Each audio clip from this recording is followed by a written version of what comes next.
नमस्कार, जय हिंद। आज से हम मेंस के लेक्चर की शुरुआत कर रहे हैं और एमपीएसआई के मेंस में हमें देखना होगा। पहले हम 10 मिनट जो है सिलेबस पर जो है वो चर्चा करेंगे ताकि आपको है ना एक रास्ता मिल जाए, एक मैप बन जाए, है ना, मस्तिष्क में उतर जाए कि हमारे सिलेबस में आखिर है क्या क्या। ठीक है, सारे सब्जेक्ट्स के टीचर जो है वो अपने अपने सिलेबस को जो है वो एक्सप्लेन करेंगे पहले मिनट में। ठीक है, पहले कुछ शुरुआती मिनट जो हो गया वो आपके सिलेबस के संबंध में होगा और फिर हम आगे की ओर बढ़ेंगे। ठीक, तो हम प्रश्न पत्र द्वितीय पर हूं, मैं राजकुमार चौधरी आपको। ठीक है, सेकंड पेपर जो मेंस का रहेगा उस मेंस में सेकंड पेपर में जो प्रौद्योगिकी वाला पार्ट है, ठीक है, प्रौद्योगिकी है, आर्थिक विकास है, पर्यावरण और आंतरिक सुरक्षा के जो मुद्दे होंगे इसके बारे में मैं आपको पढ़ाऊंगा। लेकिन इसमें डिटेल में क्या क्या सिलेबस दिया हुआ है ये देखना होगा। देखिए, करंट अफेयर्स तो समय के साथ साथ चलते रहेगा, ये डेली तो नहीं होगा, ये साप्ताहिक होगा और सप्ताह में जो याद रखना है जो भी घटनाएं घटित हुई होगी उनके बारे में हमें पढ़ना होगा। ठीक है, दूसरा होगा विज्ञान प्रौद्योगिकी विकास एवं अनुप्रयोग और रोजमर्रा के जीवन पर इसका प्रभाव क्या है। ठीक है, मतलब ये बता रहा है कि साइंस और टेक्नोलॉजी क्या है, उसका विकास कैसे हुआ है, उसके एप्लीकेशंस क्या है और हमारे डेली लाइफ में इसका किस प्रकार से उपयोग हो रहे हैं और इसके क्या इफेक्ट्स है, कंसर्न्स क्या है, क्या क्या मुद्दे हो सकते हैं, है ना। तो यहाँ तीन चीजों को समझना है। देखिए, थोड़ा सा यहां में देखना होगा कि जिस भी हम प्रौद्योगिकी के बारे में बात करें, जैसे मान लीजिए कि वे सूचना प्रौद्योगिकी यानी कि इंफॉर्मेशन टेक्नोलॉजी है, तो इंफॉर्मेशन टेक्नोलॉजी के बारे में हमें क्या पढ़ना होगा कि पहले तो बेसिक कंसेप्ट देखना होगा कि क्या क्या है, कि भाई सूचना प्रौद्योगिकी आखिर है क्या, बायोटेक्नोलॉजी आखिर है क्या, ठीक है, उसके बाद नैनो टेक्नोलॉजी आखिर है क्या, रोबोटिक्स है क्या। यहां पर अगर हमें दिख रहा है कि भाई आखिर, है ना, यहां पूछा जाएगा आपको नेक्स्ट स्लाइड में होगा कि आंतरिक सुरक्षा बाह्य सुरक्षा के मुद्दे आखिर है क्या। तो सबसे पहले हमें बेसिक कंसेप्ट को समझना होगा। क्या समझना होगा कि ये चीज है क्या। ठीक है, ट्री डायग्राम में मैं आपको बना के दिखा दूंगा कि आपको किस प्रकार से आगे की ओर बढ़ना है। तो पहला चीज आपको यहां पर समझना होगा कि आखिर ये प्रौद्योगिकी है क्या।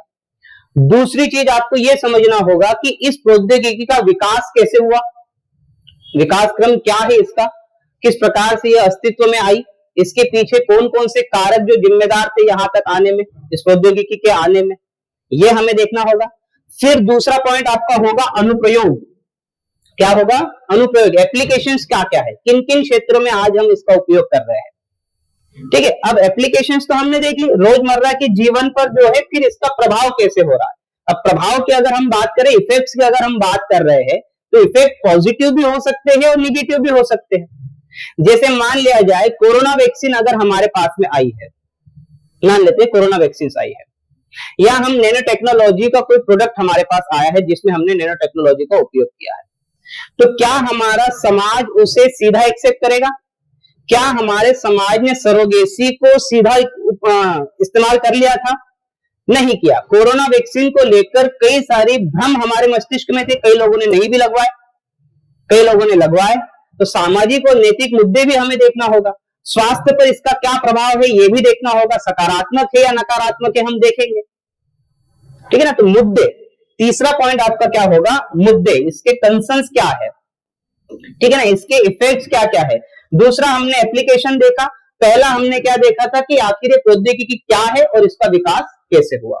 तो बेसिक कंसेप्ट में हमें ये देखना होगा, फिर उसके एप्लीकेशंस को देखना होगा, फिर उसके कंसर्न्स को देखना होगा, मुद्दे क्या है। ठीक है, फिर चौथा जो स्टेज जाएगा कि भारत में स्थिति क्या है उस टेक्नोलॉजी के संबंध में और वैश्विक लेवल पर क्या इसका विकास हुआ है। तो विश्व और भारत के संबंध में हम इसको भी देखेंगे। तो भारत में क्या स्थिति है और विश्व में क्या स्थिति है, इसको लेकर भी हम आगे की ओर बढ़ेंगे। तो ये चार मुद्दे रहेंगे जो हमें आगे की ओर पढ़ना है ना। तो इसमें प्रौद्योगिकी में अंतरिक्ष आ जाएगा यानी कि स्पेस टेक्नोलॉजी आ जाएगा, कंप्यूटर आ जाएगा, रोबोटिक्स आ जाएगा, नैनो टेक्नोलॉजी आ जाएगा, बायोटेक्नोलॉजी आ जाएगा, आर्टिफिशियल इंटेलिजेंस आ जाएगा, बौद्धिक संपदा अधिकार यानी कि इंटेलेक्चुअल प्रॉपर्टीज राइट क्या है, इसके बारे में भी हम चर्चा करेंगे क्या है। ठीक है, इसके बाद बायोडायवर्सिटी क्या है ना, इसका संरक्षण किस प्रकार से किया जाता है, कंजर्वेशन ऑफ बायोडायवर्सिटी, इसके बारे में हमें पढ़ना है। उसके बाद हमें पढ़ना है प्रदूषण क्या है यानी कि पोल्यूशन क्या है, उसका डिग्रेडेशन किस प्रकार से हमारे वातावरण का कैसे हो रहा है। उसे कैसे डिग्रेड करना है, कैसे कम करना है, प्रदूषण से संबंधित कौन कौन से मुद्दे हैं वो हमें देखना होगा। आज ग्लोबल वार्मिंग बड़ा मुद्दा बना हुआ है, तो ये सारी चीजें हम इस टॉपिक में पढ़ेंगे। ये पर्यावरण का टॉपिक होगा, ये भी बड़ा टॉपिक होगा और ये भी बड़ा टॉपिक होगा। ये सारा यानी कि यहां से लेकर ये वाला टॉपिक जो है बहुत बड़ा होने वाला है, लंबा वक्त लगेगा, तो धीरे धीरे बढ़ना है क्योंकि हम मेंस पढ़ रहे हैं। तो मेंस में सीधे क्वेश्चंस नहीं आएंगे, मैं ये नहीं कह रहा हूं कि नहीं आएंगे, लेकिन वो सीधे क्वेश्चन आपसे भी बन जाएंगे और जो अन्य लोग दे रहे हैं उनसे भी बन जाएंगे। हमारा दायित्व है कि जो जटिल क्वेश्चंस होते हैं, जो कॉम्प्लेक्स, जहां पर कॉम्प्लेक्सिटी होती है, उन क्वेश्चंस को किस प्रकार से सरल बनाया जाए, यहां पर हमें जाना है। क्योंकि मेंस इसीलिए दिया होगा ना, प्री के जैसे होती तो फिर उसको मेंस नाम क्यों देते, वो प्री से बहुत ज्यादा अलग होगी, ये ध्यान में रखना है। फिर हम इंडियन इकोनॉमी पे आएंगे, ठीक। ये वाला टॉपिक जो होगा वो इकोनॉमी के टीचर्स आपको जो है वो पढ़ाएंगे, ठीक है। अखिलेश द्विवेदी सर आपको ये वाला टॉपिक पढ़ाएंगे। आगे की ओर अगर हम बढ़े, तो आगे की ओर जब हम बढ़ेंगे तो यहाँ पर देखिए ये वाली तकनीक जो है वो एज इट इज दे दी हुई है, इसमें अनुप्रयोग बताए हैं अलग अलग क्षेत्रों में, जैसे सूचना एवं संचार तकनीकी, इंफॉर्मेशन टेक्नोलॉजी, है ना। सुदूर संवेदन ये हम अंतरिक्ष में ही पढ़ेंगे, अंतरिक्ष प्रौद्योगिकी में ही हमें सुदूर संवेदन को पढ़ना है। यहाँ पर अंतरिक्ष जीपीएस जीआईएस ये भी हमको पढ़ना है इसी के अंतर्गत। नैनो टेक्नोलॉजी, पुलिसिंग, यातायात, स्थानिक नियोजन, ग्रह एवं कीड़ा आदि क्षेत्र में इनके अनुप्रयोग तो हम देख ही रहे हैं, हम अनुप्रयोगों को भी देख रहे हैं। तो हर टेक्नोलॉजी के अनुप्रयोग हम देखेंगे विविध क्षेत्र में। कृषि के क्षेत्र में क्या है, यानी कि एग्रीकल्चर सेक्टर में क्या है इसके प्रयोग, एनवायरमेंट के सेक्टर में क्या है इसका प्रयोग, हेल्थ के सेक्टर में क्या है इसका उपयोग, ठीक है। खेल यानी कि यहाँ पर स्पोर्ट्स के क्षेत्र में हम देखेंगे, ठीक। परंपरागत और गैर परंपरागत यानी कि कन्वेंशनल और नॉन कन्वेंशनल रिन्यूएबल रिसोर्सेस क्या है हमारे पास में, उसके क्या क्या उपयोग है और किस प्रकार से हमारे यहाँ पर उपलब्धता है, हम कैसे इसका इस्तेमाल कर रहे हैं, इन सारी चीजों के बारे में ये वाले टॉपिक में हम डिटेल में चर्चा करेंगे। लोकतंत्र में पुलिस सेवाओं की भूमिका, हम सेवा ही तो कर रहे हैं ना लोकतंत्र में, तो उनकी क्या भूमिका है, आप अगर जाओगे तो आपकी भूमिका आखिर होगी क्या, तो इसके बारे में हमें डिटेल में जानकारी लेनी होगी। विकास और उग्रवाद के बीच संबंध को देखना होगा, यानी कि यहाँ पर दिया हुआ है आपको linkages between development and spread of extremism, ठीक है। एक्सट्रीमिज्म के बीच में जो है हमें संबंध को देखना है। अब एक्सट्रीमिज्म होता क्या है, उग्रवाद क्या होता है और विकास से इसका क्या संबंध है, हमें देखना होगा भाई विकास क्या है। विकास किसी भी देश का तभी हो सकता है जब उसके आंतरिक और बाह्य क्षेत्र में जब हम शांति को स्थापित करते हैं, जब सुरक्षा को स्थापित करते हैं, जब स्थिरता को लाते हैं, स्टेबिलिटी को लाते हैं, तभी जाके जो है कोई भी देश आगे की ओर बढ़ेगा। और भारत जैसे देश में, ठीक है, एक्सट्रीमिज्म की संभावनाएं जो है वो प्रबल होती है, यानी कि उग्रवाद की संभावना प्रबल होती है और इसके बहुत सारे स्वरूप हमें देखने को मिलते हैं। कहीं पर नक्सलवाद मिलता है, कहीं पर अलगाववाद मिलता है और इनके संबंध कभी ना कभी जो है वो टेररिज्म से जुड़ेगा, जुड़ते ही है। और ये देश के भीतर रहकर देश की आंतरिक व्यवस्था को जो है वह अनस्टेबल करने का प्रयास करता है। अब ऐसा क्यों होता है, क्योंकि इतने बड़े विशाल जनसंख्या वाले देश में सभी की डिमांड अलग अलग होगी और एक समय पर कोई भी सरकार हर एक व्यक्ति की जो है वो डिमांड पूर्ण नहीं कर सकती है। इसीलिए किसी ना किसी एक समुदाय में, ठीक है, समझ रहे हो, किसी ना किसी एक समुदाय में यह भावना निश्चित होगी कि यह सरकार हमारा कार्य नहीं कर रही है, तो हो सकता है कि वह अपने स्वरूप को उग्र कर ले और उग्र करने के बाद एक संगठन बना ले और संगठन बनाने के बाद उनका स्वरूप कुछ अलग हो जाए, जैसे नक्सलिज्म बड़ा उदाहरण है आपके सामने। तो ये सारी चीजें जो है हमें यहां पर पढ़ना होगा और ये सारी चीजें किसी भी देश के विकास में एक बाधा के तौर पर कार्य करते हैं। क्योंकि अगर कोई देश आगे की ओर चल रहा है और हमारे देश में अगर उग्रवाद हावी है तो इंटरनेशनल लेवल पर हम अपनी बात को अच्छी तरीके से नहीं रख पाते, ये बाधक के तौर पर कार्य करते हैं। अब कौन कौन से उग्रवादी संगठन हमारे पास में है, हमारे भारत में है, एक्टिव है, इसके बारे में भी हमें जानना होगा। तो सारे हम पढ़ेंगे, सारे उग्रवाद, सारे नक्सलवाद कहां पर है, इन सारी चीजों के बारे में हम डिटेल में पढ़ेंगे। तो ये आंतरिक सुरक्षा के लिए खतरा है, यही चीजें तो खतरा उत्पन्न कर रही है ना भाई। आंतरिक सुरक्षा क्या होती है, आंतरिक सुरक्षा से तात्पर्य किसी भौगोलिक क्षेत्र के अंदर ऐसी कानून व्यवस्था को स्थापित करना जो शांति, सुरक्षा और संप्रभुता को कायम रख सकता है। ठीक है ना, जहां पर ऐसी कानून व्यवस्था होनी चाहिए जो उस देश के आंतरिक भाग में रहने वाले लोगों के लिए सुरक्षा को सुनिश्चित करे, सिक्योरिटी को सुनिश्चित करे, शांति को सुनिश्चित करे, संप्रभुता को सुनिश्चित करे, तो इसे कहते हैं आंतरिक सुरक्षा। और आंतरिक सुरक्षा तभी सुरक्षित रह सकती है जब हमारी बाह्य यानी कि समीपवर्ती यानी कि सीमावर्ती क्षेत्र जो है वह सुरक्षित हो।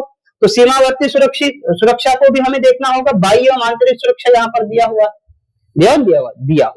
तो ये सारे टॉपिक्स है और इन सुरक्षा को लेकर एक टॉपिक यहाँ पर जो है मैं एक्स्ट्रा ऐड करूंगा, जिसमें याद रखना है कि भारत में आंतरिक और बाह्य सुरक्षा को सुनिश्चित करने के लिए कौन कौन से है ना संगठन हमारे पास में बने हैं, कौन कौन सी संस्थाओं को हमने निर्मित किया हुआ है ना, हम सारे पढ़ेंगे। रॉ क्या है, आईबी क्या है, सीबीआई क्या है, अर्धसैनिक बल क्या है, सीआरपीएफ क्या है, इन सारी चीजों के बारे में हम पढ़ेंगे।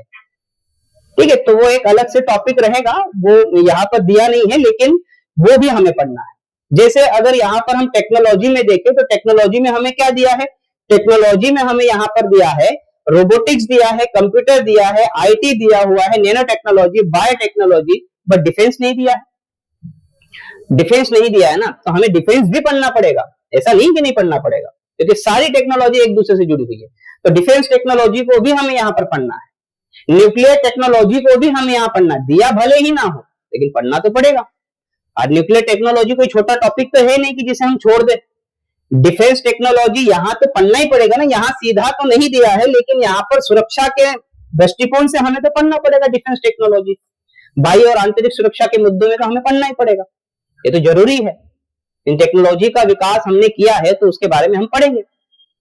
ठीक है, तो ये सारी चीजें जो चीज यहाँ पर नहीं भी दी है और इससे रिलेटेड होगी उन सारी चीजों को भी हम पढ़ेंगे, लेकिन कैसे पढ़ना है ये हम आगे की ओर चर्चा करेंगे। ठीक है, तो ये हमारा कुछ संगठित अपराधों के बारे में अगर हम देखें तो संगठित अपराधों की कोई एक परिभाषा नहीं है। संगठन का तात्पर्य आप जानते हो, 2 या 2 से अधिक लोगों का एक समूह होता है जिसमें 2 या 2 से अधिक लोग मिलकर ऐसे कृत्य को जन्म देते हैं, ऐसे कार्य को जन्म देते हैं जो समाज के लिए अच्छे नहीं है, जो आंतरिक सुरक्षा के लिहाज से अच्छे नहीं है। जैसे अगर मान लें कि भाई मानव तस्करी, ये, और अगर हम संगठित अपराध की बात कर रहे हैं तो ये सुनियोजित होता है, यानी कि पहले से ही डिसाइडेड होता है कि हमें करना क्या है। इसे कहा जाता है संगठित अपराध। इसकी कोई एक स्पष्ट कोई परिभाषा नहीं है, लेकिन अलग अलग तरीके से इसके क्या क्या मुद्दे हो सकते हैं, कितने प्रकार के हो सकते हैं, ये हम इसके बारे में पूर्ण रूप से डिटेल में चर्चा अवश्य करेंगे। लेकिन इतना तय है कि यूएन ने भी जो है इसकी परिभाषा को बनाया हुआ है, उसके बारे में हम सारी चीजें पढ़ेंगे किस प्रकार से होता है ना। जैसे मानव तस्करी, तो भाई ये पहले से डिसाइडेड है ना, ये एक व्यक्ति से जुड़ा हुआ है क्या? नहीं, बहुत सारे लोगों से जुड़ा हुआ है। वन्य जीव की तस्करी, चंदन तस्करी, ये सारी चीजें हैं, सही नहीं से? तो ये चोरी करना, ये तो पहले से डिसाइड है ना कि भाई चोरी करना, ये एक व्यक्ति के द्वारा नहीं हो सकता, ये बड़ा एक संगठन कार्य करता है इसके पीछे। तो ये आपराधिक संगठन की श्रेणी में आते हैं। क्या आते हैं? आपराधिक संगठन की श्रेणी में आते हैं और अपराध जिसके लिए कोई सजा निर्धारित की जाती है। ठीक है, तो इसके बारे में हम डिटेल में चर्चा करेंगे, है ना। तो यहां पर देखना है linkages of organised crime with terrorism, और इसके बीच में भी हम देखना है। तो ये अल्टीमेटली ये क्राइम करते करते आतंकवाद से इनका संबंध बाद में हो ही जाता है। तो कैसे होगा वो हम आगे की ओर अवश्य पढ़ेंगे। ठीक है, तो ये हमारा है ना तो सिलेबस था। ठीक है, छोटा सिलेबस है, हम जरूरी से पूरा करेंगे, और कैसे करेंगे ये हम आगे की ओर चर्चा करते हैं। तो हम सबसे पहले उठाएंगे यहाँ पर सबसे महत्वपूर्ण टॉपिक, क्योंकि आज का जमाना अगर आप देख रहे हो, देखिए समय के साथ साथ परिस्थितियां बदलती है और हमें नई टेक्नोलॉजी का विकास करना पड़ता है। पहले का समय था जब हमारे पास में मोबाइल फोन नहीं थे, पहले का समय था, आज से अगर हम 10-15 सालों पहले अगर देख ले, 15-20 साल पहले अगर देख ले, तो हमारे पास कंप्यूटर्स नहीं थे, सबके पास थे भी तो एक विशेष जगह पर था। आपको कॉलेजेस में मिलेंगे, है ना, आपको कहीं पर कंपनी में मिलेंगे, या उससे हम 10 साल पहले की बात करें तो वहां पर भी नहीं होते थे, बड़े कम होते थे, होते थे तो बड़े कम मात्रा में ये होते। तो वो समय था जहां पर कंप्यूटर का एक समय चला, इंफॉर्मेशन का एक समय चला, समझ में आ रहा है? तो एक दशक ऐसा काम किया जिसमें इंफॉर्मेशन टेक्नोलॉजी और कंप्यूटर जो है वो बहुत ज्यादा प्रमाण में आगे बढ़ा। ठीक है, क्योंकि माइक्रो प्रोसेसर का प्रयोग होना शुरू हो चुका था। ठीक है, सेमीकंडक्टर मटेरियल का जो है वो प्रयोग करना शुरू कर दिया था, तो वो क्रांति के रूप में आया। तो हमने उस युग को नाम दे दिया था भाई, क्या है? आईटी का जमाना है, आईटी कंप्यूटर का जमाना है। आया नहीं था? था। उसी प्रकार से अगर हम आज वर्तमान स्वरूप में अगर देखें तो वर्तमान समय में हमारा ये जो समय है वो बायोटेक्नोलॉजी का है। किसका है? बायोटेक्नोलॉजी का समय है, क्योंकि बायोटेक्नोलॉजी इतनी इंपॉर्टेंट हो चुकी है कि आज जनसंख्या वृद्धि हो रही है और इस जनसंख्या के सर्वाइवल के लिए हमें बायोटेक्नोलॉजी की मदद से उनकी डिमांड को जो है वो पूर्ण किया जा सकता है। कैसे किया जा सकता है भाई? हमारे यहाँ पे खाने के लिए आज जो है कृषि क्षेत्र कम हो रहा है, और अगर कृषि क्षेत्र कम हो रहा है तो इतनी बड़ी आबादी के लिए, विश्व की आबादी के लिए हम आपूर्ति कैसे करें? तो पहले तो हम शाकाहारी थे पहले मांसाहारी, फिर शाकाहारी बने, और आज फिर से हम वहीं पर जा रहे हैं मांसाहारी में। क्यों जा रहे हैं? क्योंकि खाद्यान्न आपूर्ति करना होगा। पहले ये समझते थे कि भैया चिकन खा लेते थे, फिर बाद में मटन खाना शुरू कर दिया, फिर आज कीट खाना चालू कर दिए। कर दे नहीं कर दिए? कर दिए, हमारे घर तक पहुंच गए हैं। कैसे पहुंच गया है कि भाई जो व्यक्ति जिम जाता है, जिसके घर में कभी मांस नहीं चलता है, वो कह रहा है कि मुझे प्रोटीन की आपूर्ति के लिए अंडा चल जाता है यार। उन्होंने अंडा खाना चालू कर दिया। वो कह रहे हैं कि भाई अंडा शाकाहारी है, अब जैसी उनकी इच्छा, अंडा शाकाहारी है, अब इसमें बहस नहीं करना है। मशरूम देख रहे हो, पहले कभी हमारे घर में मशरूम बनता था? नहीं, नहीं बनते थे। हम तो खा लेते थे, हमारे पुराने जो लोग हैं वो तो मशरूम के नाम से ही चढ़ते थे, ये आना नहीं चाहिए हमारे घर में।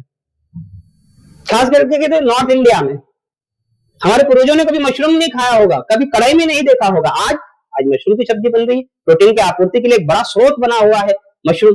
तो समय के साथ साथ आपूर्ति के लिए बायोटेक्नोलॉजी का विकास आपको करना ही होगा।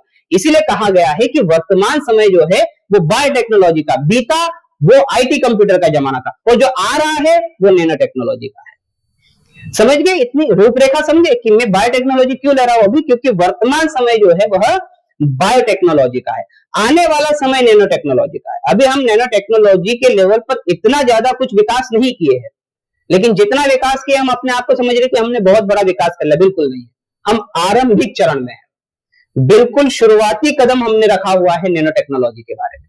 तो इसीलिए कहा जा रहा है कि आने वाला समय जो होगा वह नैनो टेक्नोलॉजी का होगा। तो शुरुआत कर रहे हैं हम बायोटेक्नोलॉजी पे। किस पर शुरुआत करेंगे हम? बायोटेक्नोलॉजी पे हम शुरुआत करेंगे, लेकिन पढ़ना कैसे है? पहले एक रूपरेखा तैयार कर ले, और रूपरेखा है ना, आप नोट डाउन करते हुए चलना है। देखिए, ज्यादा लिखा हुआ यहां पर मिलेगा नहीं, मतलब समझ रहे हो कि भाई मैं आऊंगा और आपको यहाँ पर लाइन है और लाइन टू लाइन पढ़ के बताऊंगा, ऐसा बिल्कुल नहीं। आपको मेहनत करनी पड़ेगी, अपनी नोटबुक बनानी पड़ेगी, ताकि आपके हाथों से जो चीजें जा रही है वो आपके मस्तिष्क में छपे। इसलिए अपने हाथों को जो है ना, अपनी कोशिकाओं को मूवमेंट कराइए। मिनरल्स जो आपको मिल रहे हैं आपके शरीर में, वो आपके संकुचन का कार्य करता है। आपके शरीर में जो है, आपकी बॉडी में जो है, वो आपकी मसल्स जो है वो मूवमेंट कर रही है। किसके कारण होता है? ये सब आपके शरीर में जो मिनरल्स जा रहे हैं ना, ये मिनरल्स के कारण जो है वो संकुचन की क्रिया होती है। ठीक है, मूवमेंट की क्रिया हो रही है आपके शरीर में, तो मूवमेंट कराइए आपकी कोशिकाओं को, तो थोड़ा सा अच्छा रहेगा। ठीक, तो आज भले ही जमाना डिजिटल बोर्ड का आ गया हो, लेकिन लिखना कभी नहीं छोड़ना है। ये आपकी ताकत है, जो आप नोट्स बनाओगे, ये नोट्स आपकी ताकत होगी। अंतिम समय में यह जो नोट्स आप बनाते हो आपके हाथ की लिखी हुई, यही सबसे महत्वपूर्ण होती है। बाकी बुक्स में तो इतनी सारी चीजें दी हुई है, तो आप पढ़ोगे क्या क्या, है ना? तो उसको सरल हम बना देते। देखिए, सबसे पहले अगर हम बायोटेक्नोलॉजी के बारे में अगर हमें पढ़ना है तो रूपरेखा को तैयार करना होगा। किसे तैयार करना होगा? एक रूपरेखा तैयार करनी होगी, हमें पढ़ना क्या क्या है, हमें पढ़ना क्या क्या है। तो सबसे पहले हमें पढ़ना होगा कि क्या है बेसिक कंसेप्ट, है ना? तो क्या है बेसिक कंसेप्ट, क्या है? ठीक है, तो बेसिक कंसेप्ट के बारे में हमें सबसे पहले पढ़ना होगा। बायोटेक्नोलॉजी के बारे में हम बात करें, सबसे पहला हमारा टॉपिक क्या होगा? बायोटेक्नोलॉजी। और बायोटेक्नोलॉजी में हमें सबसे पहले पढ़ना होगा कि क्या है जेनेटिक मटेरियल, क्या है जेनेटिक मटेरियल, यानी कि आनुवांशिक पदार्थ क्या है। दोनों में लिखो ना, इंग्लिश हिंदी में, याद रखना है। आनुवांशिक पदार्थ क्या है, इसके बारे में हमें चर्चा करनी होगी। ठीक है, दूसरा क्या है बायोटेक्नोलॉजी, क्या है बायोटेक, ठीक है, यानी कि जैव प्रौद्योगिकी क्या है, जैव प्रौद्योगिकी क्या है इसके बारे में हमें पढ़ना पड़ेगा, और इसके टाइप्स एंड टाइप्स भी यहां पर कर लेना, इसके प्रकार क्या है, जैव प्रौद्योगिकी हम उसके प्रकार, ये हम यहां पर पढ़ेंगे। ठीक है, तीसरा पॉइंट हमें देखेंगे कि इसका विकास कैसे हुआ, यहां पर है ना, डेवलपमेंट कैसे हुआ इसका, तो विकास की प्रक्रिया हम देखेंगे इसमें। तो ये जो टॉपिक्स होंगे ये हम देखेंगे बेसिक कंसेप्ट में, क्या है जेनेटिक मटेरियल, क्या है बायोटेक्नोलॉजी और उसके टाइप्स क्या है, और इसका विकास आखिर कैसे हुआ, विकास की प्रक्रिया क्या है, इसके बारे में हम चर्चा करेंगे यहां पर बेसिक कंसेप्ट में। दूसरा जो पार्ट होगा वो दूसरे पार्ट में हम देखेंगे अनुप्रयोग क्या है, अनुप्रयोग क्या है इसके, यानी कि एप्लीकेशंस क्या है। ठीक है, एप्लीकेशन क्या है। अब एप्लीकेशंस क्या हो सकती है, इसके बहुत सारे क्षेत्र में जो है इसके उपयोग हो रहे हैं। अगर हम देखें तो सबसे बड़ा जो इसका उपयोग हो रहा है वह ह्यूमन जीनोम प्रोजेक्ट, यानी कि मानव जीनोम प्रोजेक्ट में हो रहा है। कहां पर हो रहा है, मानव जीनोम प्रोजेक्ट, जीनोम प्रोजेक्ट के बारे में हम देखेंगे।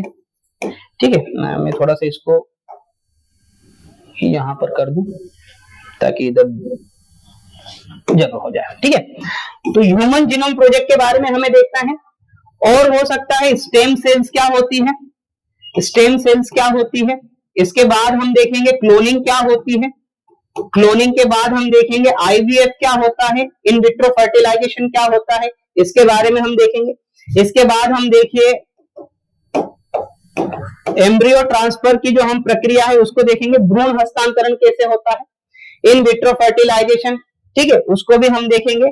और इन विट्रो फर्टिलाइजेशन को ही, इसके माध्यम से जब हम किसी भ्रूण को तैयार कर लेते हैं और इस भ्रूण को किसी महिला के गर्भ में जब हम प्रतिस्थापित कर देते हैं तो इस प्रक्रिया को क्या कहा जाता है, भ्रूण हस्तांतरण कहा जाता है। कैसे होता है, किस प्रकार से होता है, डिटेल में हम आगे की ओर पढ़ेंगे। अभी तो आप मैपिंग कर लो कि हमें इस पार्ट में पढ़ना क्या क्या है। ठीक है, स्टेम सेल्स को पढ़ेंगे, क्लोनिंग को पढ़ेंगे, आईवीएफ पढ़ेंगे, एम्ब्रियोस है ना, ट्रांसफर को हम देखेंगे, एम्ब्रियो ट्रांसफर किस प्रकार से होता है, भ्रूण हस्तांतरण किस प्रकार से होता है, यहां लिख सकते हैं हिंदी में आप, भ्रूण हस्तांतरण। ठीक है, इसके बाद हम देखेंगे कि एग्रीकल्चर सेक्टर में क्या है,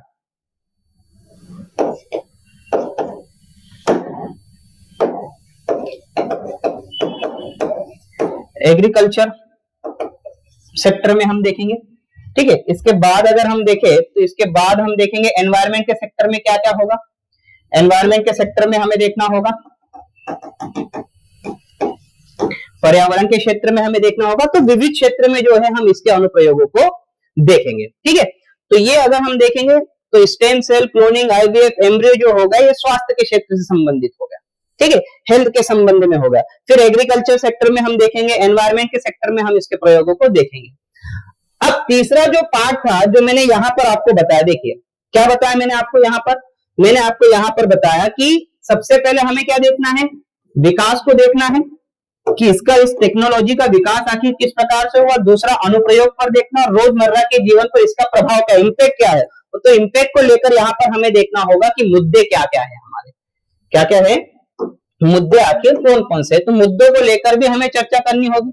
अब मुद्दे कई सारे हो सकते हैं, क्या हो सकते हैं, सामाजिक मुद्दे हो सकते हैं, नैतिक मुद्दे हो सकते हैं, नहीं हो सकते, तो नैतिक मुद्दे हो सकते हैं, भाई सोशल इश्यूज भी हो सकते हैं, नहीं हो सकते, हो सकते हैं, एनवायरमेंट के संबंध में इश्यू हो सकते हैं, हेल्थ के संबंध में हो सकते हैं, सिक्योरिटी के संबंध में जो है वो इश्यूज हो सकते हैं, नहीं हो सकते, तो ये सारे मुद्दे जो है हमें चर्चा करने होंगे। नैतिक के बाद में हम हो सकते, स्वास्थ्य के बारे में हम मुद्दा देखेंगे, स्वास्थ्य के संबंध में, उसके बाद जो है सुरक्षा के संबंध में, कृषि के संबंध में कौन कौन से मुद्दे हैं उसको भी हमें देखना होगा, और इसके बाद हम देखेंगे कौन सा है, पर्यावरण के क्षेत्र में। इन सारे मुद्दों को हम देखेंगे, क्या है सकारात्मक, क्या है नकारात्मक, इन सारे मुद्दों को हम चर्चा डिटेल में करेंगे। और चौथा आपका आता है कौन सा, भारत और विश्व में इसकी क्या स्थिति है, भारत और विश्व में इसकी क्या स्थिति है, इसके बारे में हमें जानना होगा।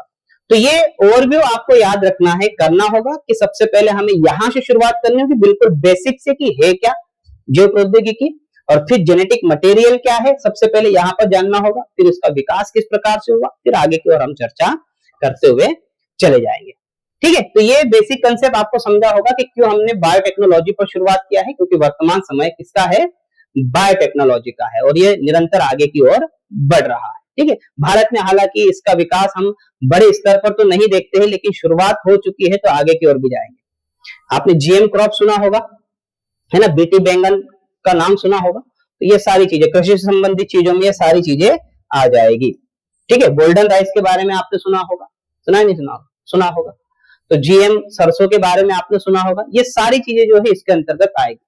एक भी आपकी कोई चीज यहाँ पर छूटेगी नहीं, बशर्ते ही कि आपको थोड़ा सा अपने मस्तिष्क को खोलना पड़ेगा और डिटेल में जानकारी अपने मस्तिष्क के अंदर समाहित करनी होगी। बार बार उस टॉपिक को पढ़ो, बार बार जो हमने पढ़ाया है, मैं जो पढ़ाऊंगा आपको, उसको आप रिवाइज कीजिए, अच्छे से रिवाइज कीजिए, क्योंकि आपके पास बाद में समय नहीं होगा। तो रिवीजन चलते रहना चाहिए, डेली का रिवीजन जो है वो चलते रहना चाहिए, ताकि आप परिपक्व हो जाओ। ठीक, तो चलिए शुरुआत करते हैं आगे की ओर। जैव प्रौद्योगिकी क्या है, लेकिन जैव प्रौद्योगिकी के बारे में अगर हम बात करें तो जैव प्रौद्योगिकी आखिर बेसिक रूप से बना किससे है, किस प्रकार से बना है। तो सबसे पहले हम प्रौद्योगिकी के बारे में समझते हैं। देखिए प्रौद्योगिकी क्या होती है। प्रौद्योगिकी का सामान्य सा अर्थ होता है कि किसी विज्ञान के सामान्य नियमों का और इंजीनियरिंग का प्रयोग करके हम मानव के उपयोग वाली तकनीक का निर्माण करेंगे। मानव उपयोगी होना चाहिए। अगर हम बायोलॉजी में जो नियम दिए हुए हैं, फिजिक्स में जो नियम दिए हुए हैं, केमिस्ट्री का जो परंपरागत जो नियम है, उन नियमों को आधार बनाकर क्या हम मानव उपयोगी कोई उत्पाद बना सकते हैं। मानव के लिए वो अच्छा इस्तेमाल करना होगा। यहां पर याद रखना है, इसका नकारात्मक उपयोग नहीं बोल रहा हूं मैं, इसके नेगेटिव यूजेस नहीं कह रहा हूं मैं। जो सकारात्मक तौर पर मानव को और वह मानव जिस देश में रह रहा है उस देश के विकास के लिए योगदान दे, तो इसे कहा जाता है प्रौद्योगिकी। क्या कहा जाता है, प्रौद्योगिकी। तो मानव के उपयोगी होना चाहिए, मानव के सकारात्मक उपयोग को यहां पर देखा जाता है, निगेटिव नहीं। लेकिन जब हम प्रौद्योगिकी का विकास करते हैं तो उससे संबंधित निगेटिव इश्यूज भी आते हैं, तभी तो हम मुद्दों को पढ़ रहे हैं, पढ़ रहे नहीं पढ़ रहे। बट बायोटेक्नोलॉजी का उपयोग ऐसा थोड़ी है कि खाद्यान्न आपूर्ति के लिए होगा, सही नहीं सही है कि भाई यहां पर हम ये कह रहे हैं कि भाई हमारे यहाँ पे फूड क्राइसिस है, तो उसकी आपूर्ति के लिए, उसके सप्लाई के लिए तो हम बायोटेक्नोलॉजी केवल नहीं बना रहे हैं ना। हालांकि हमारा उद्देश्य सही है कि बायोटेक्नोलॉजी का उपयोग हम इन क्षेत्रों में करेंगे और अच्छे काम के लिए करेंगे, लेकिन जिन लोगों के मस्तिष्क में कोई खिचड़ी पक रही होगी वो तो बायोकेमिकल वेपन्स भी बनाएंगे, जैव रासायनिक हथियार बनाएंगे। तो फिर उन्होंने भी इस टेक्नोलॉजी का उपयोग किया, लेकिन वह गलत उद्देश्य से किया है। हमने प्रौद्योगिकी की परिभाषा क्या की कि मानव उपयोगी हो और देश के विकास में इसकी कोई भूमिका होनी चाहिए, उसी को हम क्या कहते हैं, प्रौद्योगिकी कहते हैं। तो अब हम किसके बारे में पढ़ रहे हैं, बायोटेक्नोलॉजी के बारे में पढ़ रहे हैं। तो जब हम बायोटेक्नोलॉजी के बारे में पढ़ते हैं तो आखिर है क्या, तो इसके अंतर्गत मैंने क्या कहा, बेसिक बायोलॉजी आना चाहिए भैया। बेसिक को यहां पर रहने देते, केवल बायोलॉजी लिखते हैं हम, बायोलॉजी होगा। बायोलॉजी के साथ अगर हम यहां पर केमिस्ट्री को भी पढ़ना होगा, क्योंकि केमिकल ही तो है हमारे शरीर में। अगर हम सभी कुछ संरचनाएं अगर देख रहे हैं तो बायोजियोकेमिकल साइकिल है, बायोकेमिकल साइकिल है। ठीक है, जैव रासायनिक प्रक्रियाएं हो रही है, और साथ में मैंने तकनीक का इस्तेमाल किया था जिसको हम क्या कह रहे हैं, इंजीनियरिंग कह रहे हैं। क्या कह रहे हैं, इंजीनियरिंग कह रहे हैं। ठीक है, तो ये तकनीक का इस्तेमाल जब हम करेंगे तो इनका समुच्चय, इनका जो कॉमन एरिया जो बनेगा, इसे क्या हम कहेंगे, ये वाला सेक्टर बनेगा आपका क्या, बायोटेक्नोलॉजी। क्या बनेगा, बायोटेक्नोलॉजी बनेगा, जिसके अंतर्गत हमें बायोलॉजी के भी नियम पढ़ने होंगे, हमें केमिस्ट्री के भी नियम पढ़ने होंगे, इंजीनियरिंग की तकनीक का प्रयोग करके, इन नियमों का प्रयोग करके हमारे पास में एक नया उत्पाद आ जाएगा, और उस उत्पाद की प्रक्रिया को हम क्या कहेंगे, बायोटेक्नोलॉजी के द्वारा उत्पाद की प्रक्रिया कहेंगे। समझ में आ गया। तो अगर हम ये देख रहे हैं तो इसके बीच में ये वाले भी तो सेक्टर आपको दिख रहे हैं ना, ये वाला। तो ये वाला सेक्टर क्या है, या ये वाला सेक्टर क्या है, या ये वाला सेक्टर क्या है? तो देखिए इनके बीच में, किसके बीच में कॉमन है? इंजीनियरिंग और केमिस्ट्री के बारे में, ठीक है, यहाँ केमिस्ट्री लिखना है तो इसे हम क्या कहेंगे? इस सेक्टर को हम इस सेक्टर को कहेंगे केमिकल इंजीनियरिंग। क्या कहेंगे? केमिकल इंजीनियरिंग कहेंगे हम इसे समझो, ठीक है। इसे हम क्या कहेंगे? इसे हम बायोकेमिकल कहेंगे, बायोकेमिस्ट्री कहेंगे। क्या कहेंगे? बायोकेमिस्ट्री कहेंगे, समझे। और इसे क्या कहेंगे हम? Bio engineering. क्या कहेंगे? बायो इंजीनियरिंग कहेंगे, कहेंगे।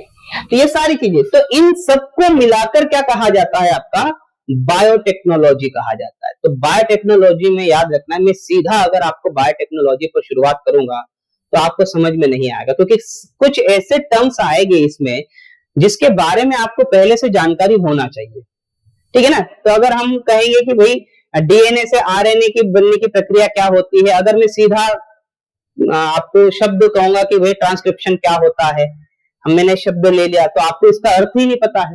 डीएनए क्या होता है, आरएनए क्या होता है, इसके बारे में तो आपको पता ही नहीं है।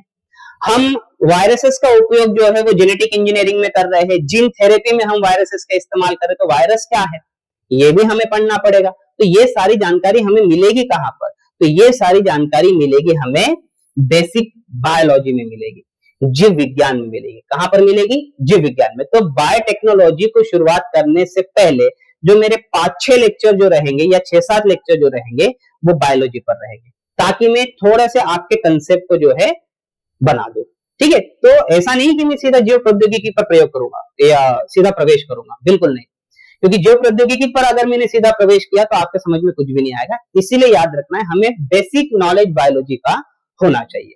प्री के लिहाज से हम तथ्यात्मक चीजें जो है वो देख लेंगे, लेकिन बायोलॉजी क्या है ये समझो, ठीक है। तो हम शुरुआत कर रहे हैं कि क्या है बायोलॉजी, है ना।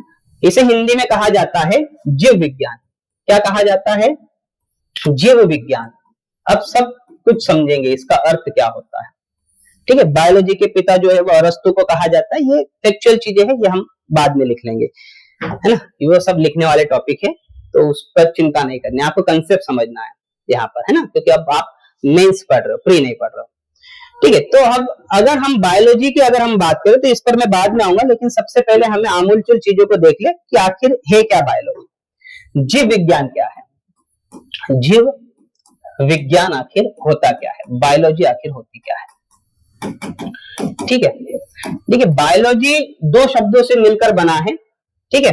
ये है एक जीव और दूसरा है ये लॉजी, मतलब ये लॉगस से मिलकर बना होता है, जिसका अर्थ होता है जानना या अध्ययन करना। क्या होता है? अध्ययन करना। यानी किसी जीव का अध्ययन करना ही क्या कहलाता है? आपका बायोलॉजी कहलाता है। क्या कहलाता है? बायोलॉजी, ठीक है। अब अगर हम बायोलॉजी की अगर हम बात करें तो क्या है? स्टडी ऑफ, क्या है? इंग्लिश में भी लिख लीजिए, study of living organism.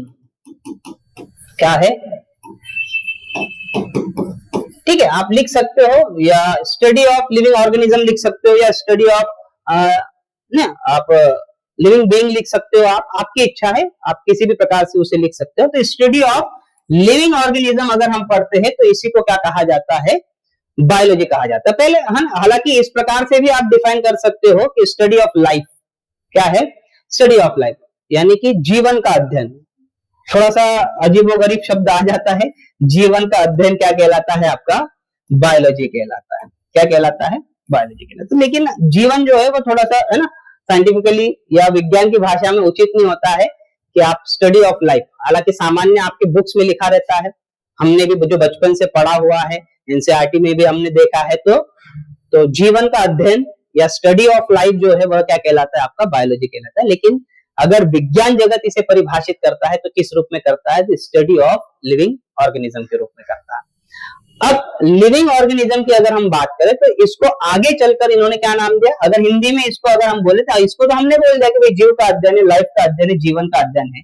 Living organism मतलब क्या होता है? हम इसे सामान्य भाषा में क्या कहते हैं? सजीव। यानी कि सजीवों का अध्ययन ही क्या है? बायोलॉजी। देखिए मैंने बहुत सारे शब्द यहाँ पर लिखे, आपको सारी चीजों को समझना है। तो अंततः हम कहां पर आए? जीव विज्ञान में हम कहां पर आए? सजीवों का अध्ययन पर आए, यानी कि स्टडी ऑफ लिविंग ऑर्गेनिज्म पे आए। सजीवों का अध्ययन ही क्या कहलाता है? बायोलॉजी कहलाता है, जीव विज्ञान के रूप में जाना जाता है, यह विषय है। अब सबसे पहले आपके मस्तिष्क में सवाल तो उठा होगा, सर अब ये सजीव क्या है, लिविंग ऑर्गेनिज्म क्या है, इसके बारे में भी हमें पढ़ना होगा, क्योंकि सबसे पहले हमें सजीव निर्जीव के बारे में तो पढ़ना होगा, नहीं पढ़ना होगा? पढ़ना होगा। अगर हमें सजीव नहीं पढ़ा है, निर्जीव नहीं पढ़ा है, तो फिर हम बायोटेक्नोलॉजी को किस प्रकार से समझेंगे, हम जेनेटिक इंजीनियरिंग को किस प्रकार से पढ़ेंगे, हम प्लाज्मा थेरेपी को किस प्रकार से समझेंगे हम, ठीक है ना? तो इनके बारे में हमें डिटेल में अध्ययन करना होगा, ठीक है। तो सबसे पहले हमें देखना होगा कि सजीव क्या है। अब सजीव के बारे में अगर जानकारी लेनी होगी तो उसके कैरेक्टरिस्टिक्स के बारे में हमें जानकारी लेना होगा, यानी कि उसके लक्षणों के बारे में हमें जानकारी लेना होगा, ठीक है। तो इसका आप उतारते जाइए कि एक एक लाइन लिखते चले जाइए आप, है ना, कि क्या है सजीव, अपना बायोलॉजी क्या है। तो स्टडी ऑफ लिविंग ऑर्गेनिज्म, या हम कह सकते हैं जीवन का अध्ययन बायोलॉजी है, या सजीवों का अध्ययन जो है वह बायोलॉजी। कोई भी आप परिभाषा लिख सकते हो, तीनों ही अपने आप में सही है, लेकिन ये वाली परिभाषा अगर आप लिखोगे, ये एक लाइन लिखोगे तो सब कुछ हो जाएगा, ठीक है। सजीवों का अध्ययन ही क्या है? बायोलॉजी है। तो यहां पर मैं इसे, है ना, इरेज कर रहा हूं और आगे की ओर बढ़ रहा हूं। अब सबसे पहले हम टॉपिक पढ़ेंगे सजीवों के लक्षण क्या है। सजीवों के लक्षण, ठीक है, कैरेक्टरिस्टिक्स ऑफ लिविंग ऑर्गेनिज्म, ठीक है, लिविंग ऑर्गेनिज्म। अब यहां समझना है, ये अगर आप चीजें समझ गए तो ये एक बड़ा विषय बन जाता है, ये एक बड़ा टॉपिक बन जाता है, क्योंकि इसमें समय लगेगा हमें।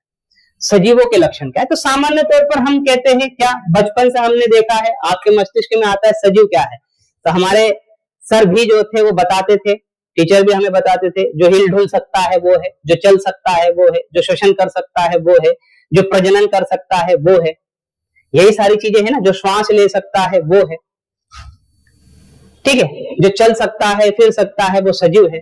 तो ये सारी चीजें, लेकिन ये सारी चीजें सभी जीवों के लिए क्या एप्लीकेबल है? नहीं। तो इसे सही तरीके से समेटना होगा हमें कि आखिरकार सजीवों के लक्षण में पहले स्थान पर किसे रखा जाता है, क्या आखिर सबसे महत्वपूर्ण चीज होती है। तो वो होता है, अगर हम सजीवों के लक्षण में अगर हम देखें तो सबसे पहला जो होता है वो होता है प्रजनन। क्या होता है? प्रजनन, यानी कि रिप्रोडक्शन। प्रजनन की अगर हम बात करें, तो अगर हम इसे बात कर रहे हैं तो भाई ये होना चाहिए प्रजनन की, तो वो सजीव है, जिसमें प्रजनन की प्रक्रिया हो रही है वो सजीव है। अब प्रजनन क्या है पढ़ेंगे हम आगे की ओर, ठीक है ना। दूसरा क्या होना चाहिए उसमें होना चाहिए एक सेल स्ट्रक्चर, यानी कि इसको हिंदी में कहेंगे कोशिका संरचना होनी चाहिए। क्या होनी चाहिए? कोशिका संरचना होनी चाहिए, यानी कि सेल स्ट्रक्चर होना चाहिए। क्या होना चाहिए? सेल स्ट्रक्चर होना चाहिए। सेल स्ट्रक्चर जरूरी है, क्योंकि जीवन की आधारभूत इकाई क्या है?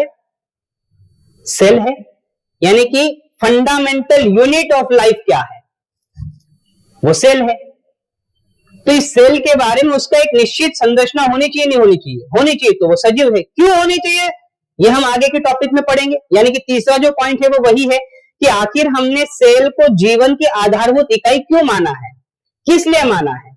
हमें ये तो पता है कि हमारा जो शरीर जो है, जीव जंतुओं का शरीर जो है वो कोशिका से मिलकर बना है, लेकिन कोशिका है क्या, कोशिका की संरचना किस प्रकार से होती है और आखिर इसमें हो क्या रहा है, इन सारी चीजों के बारे में हमें यहाँ पर जानकारी लेना है। और तीसरा जो होता है वो सबसे महत्वपूर्ण है जैव रासायनिक